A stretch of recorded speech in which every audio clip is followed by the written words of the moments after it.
You know, I've been around trucks my whole life. I've turned wrenches on them. I've owned way more than I probably should have, and I've watched the used truck market go absolutely insane over the last few years. But in all that time, I have never seen a category of vehicle that can drain your bank account faster than a bad Ford truck. We're not talking about the good ones today, the legendary 7.3 Power Strokes or the bulletproof 4.9 inline sixes. No. Today we are talking about the 5 specific Ford trucks that you should absolutely never buy, even if the price tag looks tempting enough to make you sign the papers without thinking. And trust me, if you ignore this list, you aren't just buying a truck, you are buying a second mortgage. So, before you even think about scrolling past, I want you to stop and ask yourself, have you ever bought a truck that felt like a ticking time bomb? Or have you ever dodged a bullet by walking away from a deal that just felt too good to be true? I want you to tell me about it in the comments below, because I guarantee your story is going to save someone else a massive headache. But right now, let's get into the truck that starts this whole nightmare off, and it's one that a lot of people buy because they think they're getting a heavy-duty bargain. Let's talk about the 2003 to 2007 Ford F-250 and F-350 with the 6.0-liter Powerstroke diesel. Now, I know what you're thinking. You've heard the rumors, you've seen the memes, but the reality of this engine is so much worse than the internet jokes make it out to be. This is the truck that has broken more grown men emotionally and financially than any other vehicle on the road. People see these things on Facebook Marketplace for 12 grand, and they think, wow, a 1-ton diesel for under $15,000? I'm going to be the smartest guy on the job site. But here's the thing, there is a reason it's cheap. When Ford partnered with International to build this engine, they were trying to squeeze more power and better emissions out of a platform that simply wasn't designed for it. The 6.0-liter was plagued with problems right out of the gate. We're talking about head gaskets that blow if you even look at the throttle wrong. We're talking about a high-pressure oil system that is so finicky it can leave you stranded in a parking lot because the dummy plugs or the standpipes decided to fail on a Tuesday afternoon. But here's the scary part. Most buyers don't know about the bulletproofing myth until after they've bought the truck. They see a truck that starts up cold, idles smooth, and drives fine on a test drive around the block. They hand over their hard-earned cash, and 3 weeks later, they're towing a small trailer up a grade. And suddenly the temperature gauge is pegged, the check engine light is flashing, and there's white smoke pouring out of the exhaust. That's the moment the reality hits.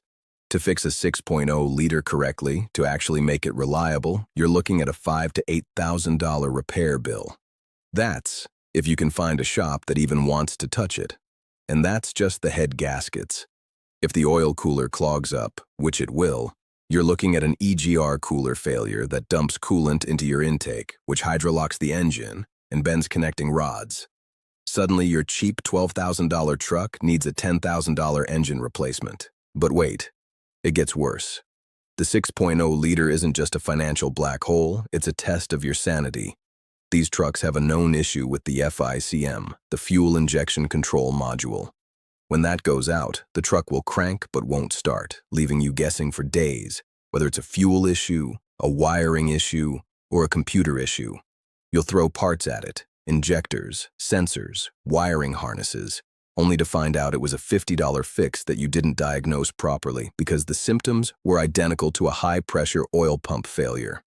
If you aren't a diesel mechanic with a specialty scanner that costs as much as the truck itself, you are at the mercy of a shop that's going to bill you $150 an hour just to chase ghosts. And here's the industry secret that nobody tells you when you're shopping for these trucks. The bulletproofing process, the studding of the heads, the deletion of the EGR, the upgraded oil cooler doesn't guarantee a perfect truck. I've seen bulletproofed 6.0s that still had injector failures, still had turbocharger issues because the VGT vanes stick, and still had wiring chafing issues that caused the truck to go into limp mode on the highway. You're basically buying a project that requires constant maintenance. Unless you are a glutton for punishment and you love spending your weekends covered in diesel soot, you need to walk away from this truck.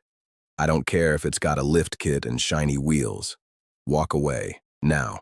Let's move from the diesel nightmares to something that a lot of suburban dads and weekend warriors fall for.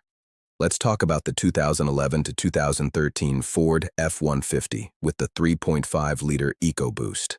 Now, before you EcoBoost fanboys come for me in the comments, hear me out. The 3.5 EcoBoost, when it works, is a monster. It makes ridiculous power for a V6, and it tows like a V8. But the early generation of this engine has a fatal flaw that turns it into a time bomb, and it all revolves around timing chain stretch. When Ford introduced the EcoBoost, they were pushing the boundaries of direct injection and turbocharging. What they didn't anticipate was how the extreme heat cycles would affect the timing chain and the cam phasers. On these early trucks, it's not a matter of if the timing chain stretches, but when. You'll be driving along, and you might hear a slight rattle on a cold start. You might ignore it, thinking it's just the engine warming up. But that rattle is the sound of your timing chain slapping against the guide rails. If you let it go, those plastic guides will shatter, sending debris into the oil pan and clogging the oil pickup screen. Once that happens, you lose oil pressure and you lose the engine.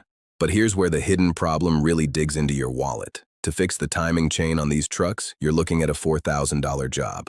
The engine has to come out, or at least the cab has to come off if the shop knows what they're doing. It's a labor-intensive nightmare.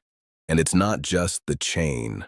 The cam phasers, the variable valve timing components, fail on these engines constantly. You'll hear a loud knocking sound that sounds like a rod knock, but it's actually the phasers failing. Again, that's a multi-$1,000 repair. And let's not forget the intercooler condensation issue. On the early EcoBoosts, moisture would build up in the intercooler. Under hard acceleration, that water would get sucked into the engine, causing misfires so violent that the truck feels like it's going to shake the fillings out of your teeth. Ford eventually released a fix involving a shield and a drain hole, but the damage was already done to the reputation.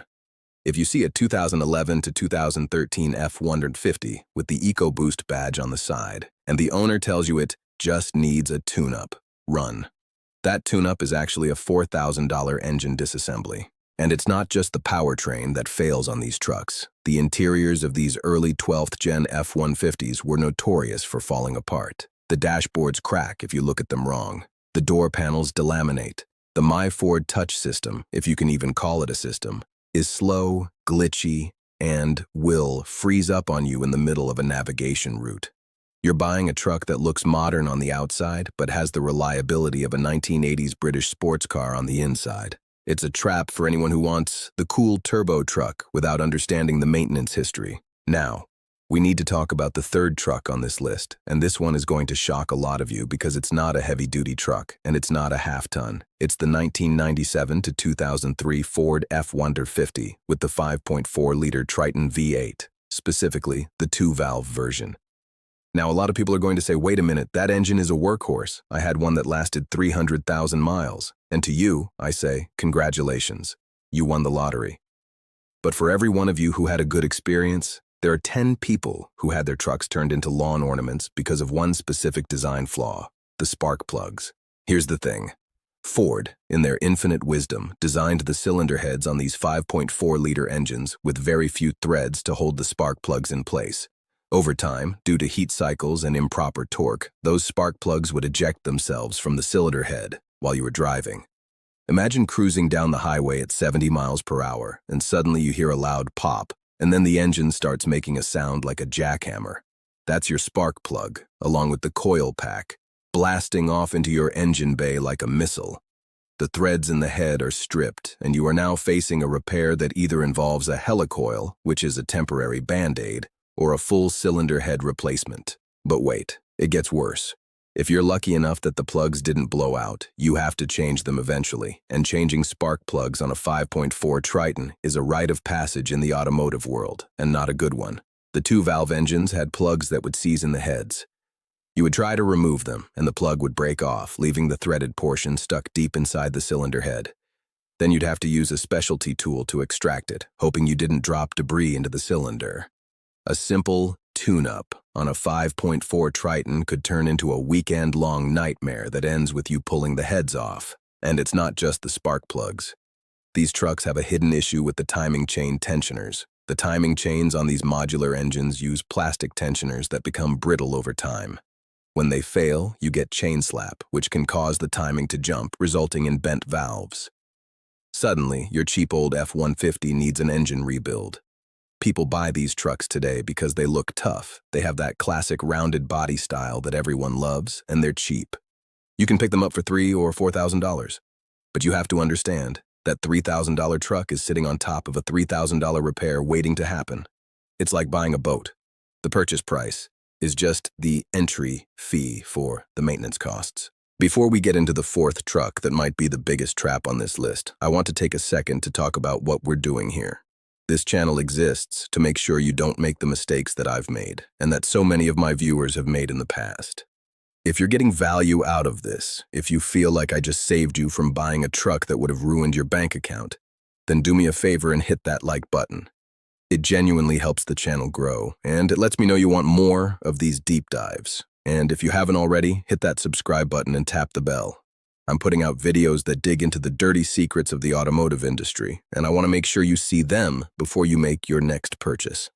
All right, let's get back to the carnage. Number 4 on our list is one that hits close to home for a lot of people who need a work truck but don't want the size of an F-250. I'm talking about the 2004 to 2010 Ford F-150, specifically with the 5.4-liter 3-valve Triton V8. If the 2-valve was a problem, the 3-valve is a full-blown catastrophe. This engine represents everything that went wrong with Ford's modular engine program. It's a perfect storm of engineering oversights, and it has a laundry list of failures that will make your head spin. First, let's address the cam phasers. I mentioned them briefly with the EcoBoost, but on the 5.4 3-valve, the cam phaser failure is so common that it's almost guaranteed. When you start a cold engine and you hear a loud knocking or clattering sound that lasts for a few seconds, that's the cam phasers. But the sound doesn't always go away. Sometimes it turns into a consistent, diesel-like clatter that makes your F-150 sound like a broken cement mixer. The phasers fail because of low oil pressure, which is caused by a flawed oil pump and tiny oil passages that get clogged. If you ignore the noise, which a lot of people do because they think it's just an exhaust leak, you will eventually lose timing and the pistons will meet the valves. That's an engine replacement. But the cam phasers are just the tip of the iceberg. The 5.4 3-valve also suffers from the same spark plug issues as the 2-valve, but they added a new twist. The spark plugs break in two when you try to remove them, not just seize, break. The ground electrode extends so far down into the head that carbon builds up around it. When you go to remove the plug, the ceramic breaks, leaving the metal shell stuck in the head. Ford actually sold a special toolkit just to extract these broken plugs. And it was a multi-$100 tool that mechanics had to buy just to do a routine tune-up. If you take a 2004 to 2010 F-150 to a shop for plugs, you better have a credit card with a high limit because the labor time is astronomical. And then there's the fuel injection system. These engines use a fuel injector design that is prone to failure. When they fail, they can stick open, hydro-locking the cylinder and bending a rod, or they can stick closed, causing a lean condition that burns up a piston. There's no middle ground. It's a gamble every time you turn the key. The worst part is, these trucks look great. The 2004 to 2008 body style is one of the best-looking F-150s ever made. The interior was a massive leap forward. You see one for sale for $8,000 or $9,000 and it looks pristine. It's a trap. It's a beautiful truck hiding a heart that is waiting to explode. I've seen people pour $10,000 into these trucks trying to make them reliable. They do the timing job, replace the phasers, put in a high-volume oil pump, and then 2 months later, the transmission starts slipping because the 4R75E transmissions in these trucks weren't designed to handle the torque management issues caused by the failing engine. It's a domino effect. One problem triggers another. If you are looking at a 5.4 3-valve truck, the only way it makes sense to buy it is if you have a complete service history showing that the timing system has been replaced with OEM or upgraded parts, and even then, you're taking a risk. But here's the secret most people don't know. You can find these same trucks with the 4.6-liter V8. It's less powerful, sure, but that engine, the 2-valve 4.6, is actually reliable. If you want that body style, find a 4.6. Walk away from the 5.4, or you're walking into a financial trap. Now, we get to the fifth and final truck on this list. This one is the most controversial, and it's the one that's going to upset the die-hard Ford guys, but I have to tell the truth. The truck you should never buy is the 2017 to 2019 Ford F-250 and F-350 with the 6.2-liter gas engine. Wait, hold on. I can hear you typing already. The 6.2 is bulletproof. It's the best gas engine Ford ever made. And you're right. The 6.2-liter engine itself is a beast. It's simple, it's powerful, and it doesn't have the complexity of a diesel. So why is it on the list? Because of what's attached to it. The 2017 to 2019 Super Duty trucks have a critical flaw that has nothing to do with the engine and everything to do with the transmission and the electrical architecture. These trucks use the 6R140 transmission, which is generally strong, but in these specific years, there's a hidden problem with the torque converter and the lead frame inside the transmission. The lead frame is the component that houses the transmission control module and the sensors that tell the transmission when to shift. On these trucks, the lead frame fails, causing the transmission to slam into gear, get stuck in gear, or simply refuse to move at all. Imagine you're towing a trailer up a mountain pass, and suddenly your transmission decides it doesn't know what gear it's in. You lose power, you lose momentum, and now you're stuck on the side of a mountain with a truck that won't move. That's the reality for owners of these trucks. The fix? The lead frame requires the transmission to be dropped, the pan removed, and the valve body pulled out. It's a $2,000 repair if you're lucky. But here's the kicker. Even after you fix the lead frame, the torque converter in these years has a tendency to fail prematurely. You'll get a shudder at highway speeds, a vibration that feels like you're driving over rumble strips. That's the torque converter clutch failing. To fix that, you're looking at a transmission rebuild or replacement, which can run you $5,000 to $7,000. And let's talk about the electrical issues in these trucks. The 2017 to 2019 Super Duties are plagued with issues related to the battery management system, the alternators, and the infotainment screens. The alternators on these trucks fail at an alarming rate. When the alternator goes, takes the batteries with it. And because these trucks use a dual battery setup in the diesel models, and even in some gas models, you're looking at a $600 battery replacement on top of a $700 alternator. The Sync 3 screens also have a habit of delaminating. The screen starts to bubble and the touchscreen becomes unresponsive. To replace that, you're looking at a $1,500 repair because you have to buy the entire module from Ford. The reason this truck makes the list is because people buy it thinking they're avoiding the diesel headaches. They look at the 6.2 gas engine and think, this is the safe bet. And they're right about the engine, but they end up inheriting a truck that has electrical gremlins and transmission failures that are just as expensive to fix as the diesel problems. It's a bait and switch. You pay a premium for a used Super Duty because everyone knows the 6.2 is reliable, but you end up with a truck that spends just as much time in the shop, just for different reasons. So, you might be sitting there right now thinking about that truck you saw on the lot or that listing you saved on your phone. Maybe one of these 5 trucks is the one you've been dreaming about. And look, I get it. We all have that attachment to Ford trucks. They're iconic. They're American. But the truth is, the automotive industry is a business, and sometimes businesses make decisions that put profit over longevity.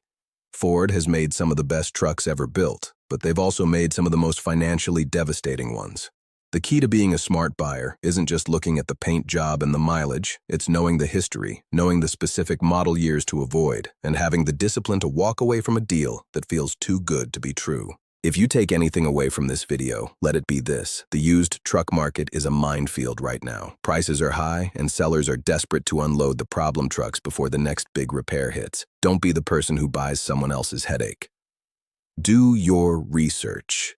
Get a pre-purchase inspection from a mechanic who knows these specific engines, and don't let emotion make the decision for you. Now, I want you to go back to the beginning of this video. I asked you if you've ever bought a truck that felt like a ticking time bomb. I want you to scroll down to the comments right now and tell me your horror story. What truck did you buy that you regret? Was it a 6.0, a 5.4? Or maybe it was a truck that didn't even make this list? Let's build a library of warnings for the community. If you know someone who is looking at a Ford truck right now, send them this video. You might just save them from a mistake that costs them their savings. And hey, if you want to stay ahead of the curve and make sure you never get caught holding the bag on a bad vehicle, make sure you're subscribed and you've got the bell turned on. I've got another video coming up that breaks down the diesel trucks you should buy instead of these. And trust me, you don't want to miss that one. It's going to be the ultimate guide to finding the unicorns. the trucks that actually go up in value while the rest of them are breaking down. Until then, keep your oil clean, keep your diagnostic scanner handy, and whatever you do not buy that cheap 6.0 Power Stroke you saw on Facebook. I'll see you in the next one.